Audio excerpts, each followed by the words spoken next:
Hi, everyone, and welcome to this edition of the Fuqua LinkedIn Live series. For those of you that I haven't had the pleasure of meeting yet, I'm Victor Bennett. I've been thinking about technologies like automation and what they mean for business and our lives for a long time, in a couple different capacities. In addition to academia, I've cut my teeth with machine learning as an early Google employee and also served in a policy role at the White House with the Council of Economic Advisors. Here at Fuqua, I teach the core strategy class in the daytime MBA program. I'm thrilled to be part of this series with Fuqua folks helping us make sense of what's going on in the world right now. I encourage you to follow Fuqua on LinkedIn to find out about upcoming events. I've learned a lot from the event so far, and today I'm going to be talking about what I've been thinking about for almost 2 decades, which is automation, specifically robots and AI. And then I'm going to talk about how COVID might be changing that picture. So let's start with just robots and AI. About 6 months ago, before the whole COVID thing hit the news, if you looked at news articles on automation, you'd probably expect to see about 2 kinds of stories. One was about how robots were going to make everything better, right? They'll get rid of the drudgery of everyday life. They'll make some dangerous jobs safer. They'll help make things cheaper so that more people can afford them. And pretty much everything short of making your breath fresher, robots were going to do it. Those articles tended to advocate for increasing R&D spending on things like AI and STEM more generally. But then on the other hand, you had this kind of article that was about how robots and AI are going to take our jobs, destroy small companies, mom and pop startups. They were going to worsen inequality, and pretty much they're the downfall of society. So those articles tend to advocate for taxing and regulating new automation techniques. Now, these are 2 really different arguments, and really they've got opposing policy implications. And I've been working on these things for years, and even for me, making sense of this and coming up with my own opinion was really hard because there's so many moving parts. So how do we even begin to think about this? Well, let me tell you how I do it. What I try to do is I try to take the question apart. I've got a few economic models that tell me how something X is related to something Y. And then what I try to do is I try to get from automation to X and from Y to whatever I want to know is being affected. And let X and Y kind of fill in the middle. And that helps me think about how these things might work. So here's how I thought about it. Basic econ, we've got a model that takes you from costs to volume. So you might have seen a picture that looks like this as an undergrad. If you did an MBA, you definitely saw it. Hopefully you got some practice with it. And if you're a recent Fuqua alum, you might be having flashbacks to my buddies Pino, Ryan McDevitt, or Jeremy Petranka. And you might be twitching a little bit. So what does this have to do with automation? Well, automation costs a bunch. You've got to either buy the software, you got to buy the robots, you've got to put them in place, figure out how they work with everything that you've got. But once you pay for it once, you don't have to pay for it again, no matter how much you make. So that means that it moves marginal costs to fixed costs. So that helps us draw the line from automation to X, which in this case is costs. Now, I want to go from Y, which is volume in this case, to jobs. So usually the connection is more volume means more people working in production jobs. That may change, so let's put a pin in that and hold on to it for a second. The second connection is that volume also means more support and salespeople. Automation also connects to jobs because you might need mechanics or engineers to keep things running. So now we've got a connection from automation to costs, to volume, to jobs, which actually lets me start answering some questions. So if automation is pushing up fixed costs and it's pushing down marginal costs, then the old production quantity, the amount that we were making here, might actually start to shift as it tilts this way. It actually makes it more desirable for a company to produce at high volume. Remember that, because it's going to come up again. Okay, so when I was talking about cost, it might have sounded like I was talking about fewer people going into production, so we would need fewer workers, right? But that's not exactly what I'm saying. The arguments people against automation usually make are related to this idea that you're going to have fewer workers in production. The arguments that a lot of pro-automation folks make are that automation means new technical jobs for mechanics, higher wages, maybe selling more means sales and customer service jobs. Maybe it means more raw materials, which creates more jobs at your suppliers. Maybe it means that your employees and your suppliers' employees go out to dinner more and it creates more jobs in the service sector. But after seeing the picture I just showed you, you know that neither one tells the whole story. Even if production jobs might go down with the number per unit, you saw that the number of units might actually go up, right? So remember that the models tell us that you might actually start making so much more that it could actually mean more people, even if it's fewer people per unit. Okay, so that's theory, and you're like, yeah, right, that's theory, right? But has that ever actually happened in practice? And actually the answer is yes, and probably something that a lot of us are familiar with, which is the ATM. So, go back in time, picture historically, a town might have had one bank location with maybe a dozen bankers. Now, being a banker was a very good job. And when when the ATM came out, people were really concerned that the banker job would disappear, right? ATMs don't look like robots. They don't feel like AI, but they were going to replace bankers. But there's actually some really nice graphs that show what happened when the ATM came out. So look at this. In the 1980s, ATMs started to spread and the number of tellers didn't go down. In fact, it actually started to go up.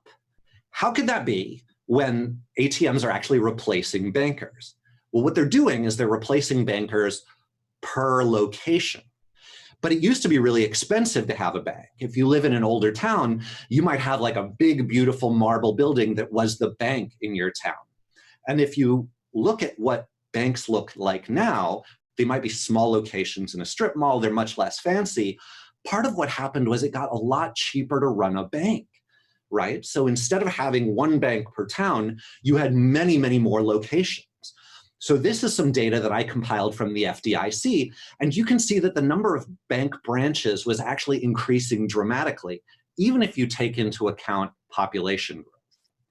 Not only did the number of banks go up, with fewer bankers per bank, but more bank branches, but because the simple things that bankers were doing, like deposits and withdrawals, were handled for them, the banker job actually got better. Right? They were actually spending their time on the things that they were really good at. And so wages for bankers actually went up. So there were more of them and they actually got paid more. So that's really, really interesting to think about what even a human replacing machine might do. The ATM also created this class of technical jobs servicing the machines that didn't exist before. Now, does that mean the technology will always create more jobs? Not necessarily, but it means that you can't just say it's obviously going to replace them and obviously going to put people out of work. We can also talk about the big company question, which I've been thinking about a lot recently. I've got a recent draft of a paper working on exactly this question. So, before COVID stole the spotlight, there was a lot of concern about whether big companies were getting bigger and impossible for startups to displace. People were concerned about where this was leading. First, if big companies have no competition, does that mean that they have bad service and high prices? And less directly, but also importantly, does it mean that we're getting more inequality because the people benefiting from those big companies tended to be the wealthy and the people suffering from the prices were the less wealthy? So if we also think that automation is going to be more likely at the big companies, you might be really scared of automation. That effect sounds reasonable, but what my work showed is that there's also something else going on, a second effect. So think about this. Go back to our idea of the graph. If your market isn't growing, then making more of something tends to lower prices, right? So that means that if you're the dominant company, you've got 90% market share, automating might not be all that great because you're not going to gain much market share and you're pushing down the price. Your competitor who only has 10% actually might have a lot to gain by automating. And so there's a lot of sectors in which we're actually seeing second place companies investing a lot more in automating, getting much more high tech, and actually starting to catch up. So that means that the ability to automate may actually be leading to more equality between these companies. Now, that's not always the case. It's more likely in the markets that aren't growing, but it makes you think. Okay, so I promised you that I would talk about COVID. So here we go. How does COVID change things? Let me go back to my decomposition. What does COVID do in an economic sense? Well, COVID affects our lives in a lot of ways, but there are a few things we have economic models of. Let's go back to the Econ 101 model of demand. So for some products, demand goes down. Restaurant dining, concerts, anything you do in person, we're consuming a lot less of it. There's other stuff where demand goes way up, right? Home delivery, hand sanitizer, masks, anything you do inside, right? Netflix. Now, let's connect that to what I said before. I'm guessing that in markets that are now shrinking, automation will help the smaller firms catch up. In the markets that are growing, automation will help the leaders get further ahead. COVID also drives up the cost of producing some things, and that's especially the case for the goods that are produced by human workers. Some of the best examples are things like agriculture and packing, because you can't have workers that close to each other, and they have to spend time regularly sanitizing things, washing their hands, making sure that they're safe. So where automation can reduce the need for workers, or maybe help workers do their job in a way where they're not exposed to the virus, it can limit the cost increases.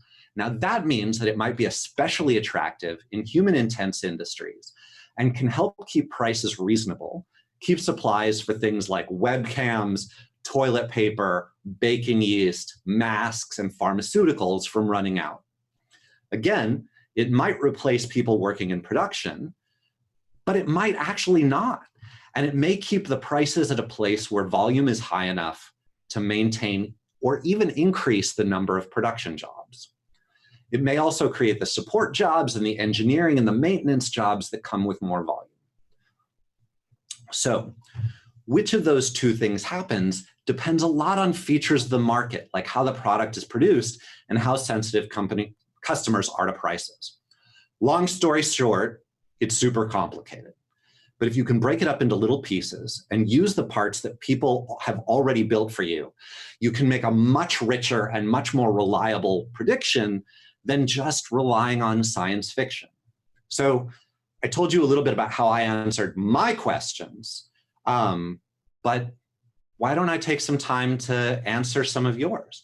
So my team is collecting answers from y'all. I'll take a look and I will do my very best to answer them. Okay. I got a question from one of the readers that says, is AI different from other kinds of automation? That is a really good question. And it's really, really interesting. So automation is not a new thing. I think it was like in the 1840s that we got the player piano, those pianos that play themselves.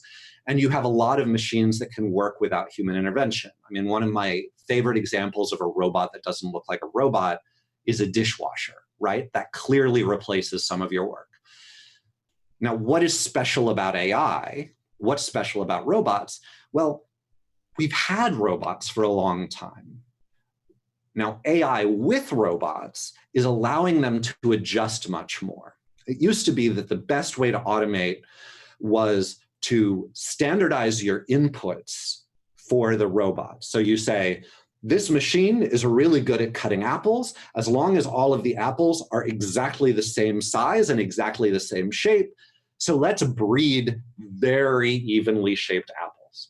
What AI can help with is seeing the apple, figuring out its shape and size, and being able to cut it better.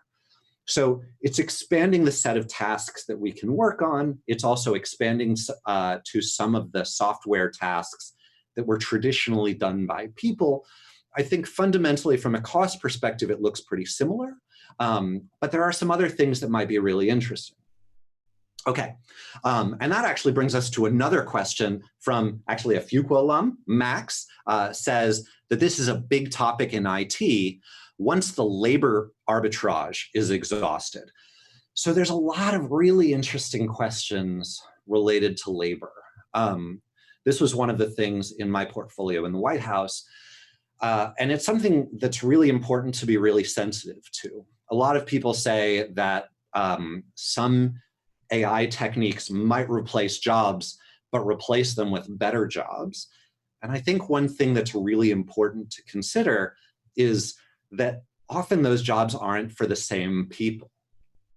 And the fact that a new job opened up for someone else may be cold comfort if that's not a job that you can do. So questions about reskilling and how to train people to do the new jobs or even old jobs, but that are expanding, are really, really critical. How much AI is really in production today is another question. That is a fascinating question. So part of this question is, I would argue industry is still trying to understand and use machine learning in a meaningful way. That is absolutely right, from David Stevens. So part of this question boils down to what is AI? So when I started working on AI, and admittedly, I am not from the beginning of this, I started working on it in the early 2000s, we used the term statistical learning. And statistical learning might be as simple as just using things that we had seen in the past to predict what was going on in the future. And so if you think about farmers using weather predictions, that is absolutely AI. Is it the most cutting edge? Is it kind of deep mind stuff? Not yet. And in many ways, we are slow to adopt new technologies because you have to build your organization around them. Think about all of the new tasks and processes that have to come with a new production process. And so until you really figure out what are the jobs necessary to do something, you may not completely use full use of it. My guess, and there's a lot of interesting work on this, is that we won't start to see the real production benefits of some of the new AI techniques, specifically kind of the deep learning model of neural networks, for another 10 or 15 years. But there are many examples that are part of our everyday lives.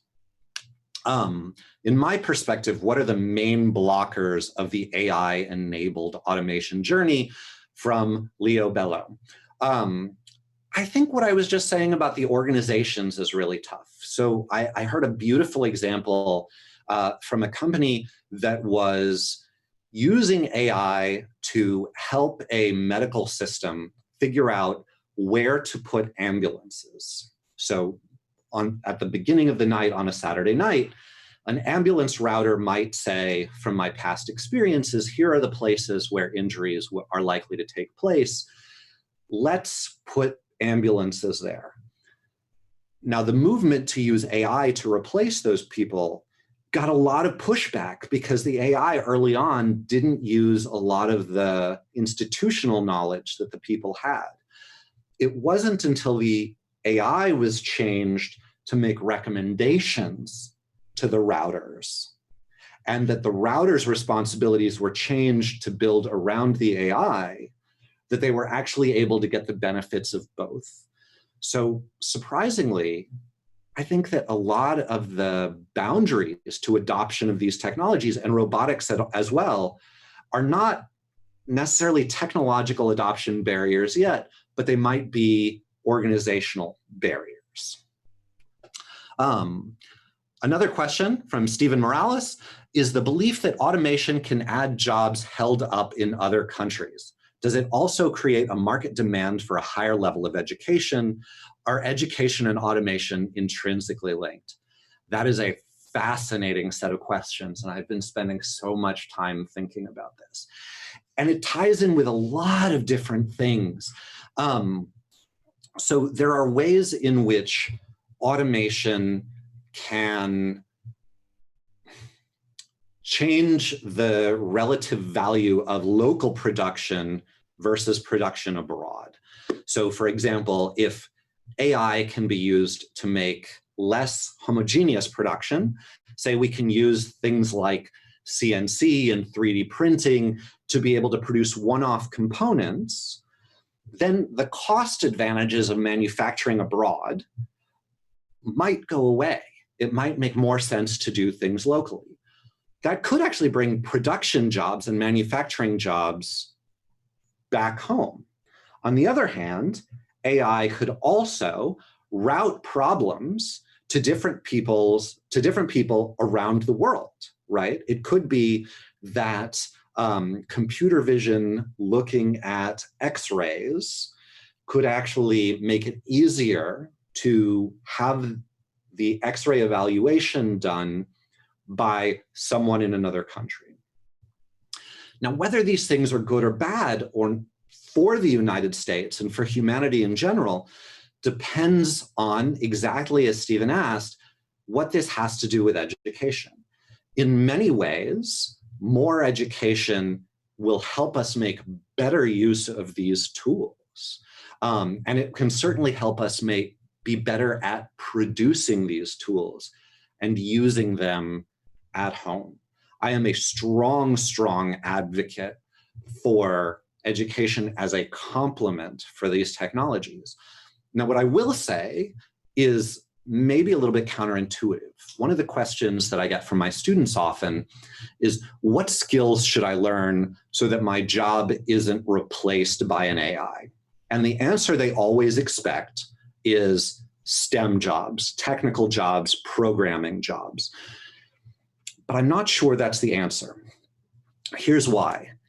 Anything that can be described to you, if someone can give you a recipe for how to do something, that is effectively programming, right? And so if someone says, you want to be an iBanker, use generalized least squares in this particular setting to be able to figure out the cost implications of a commodity price going up, they have programmed you to do this technical job. And so those are going to be some of the first jobs that can be replaced by technical skills. What are the hardest things to automate? Leadership, motivating people, abstract thinking.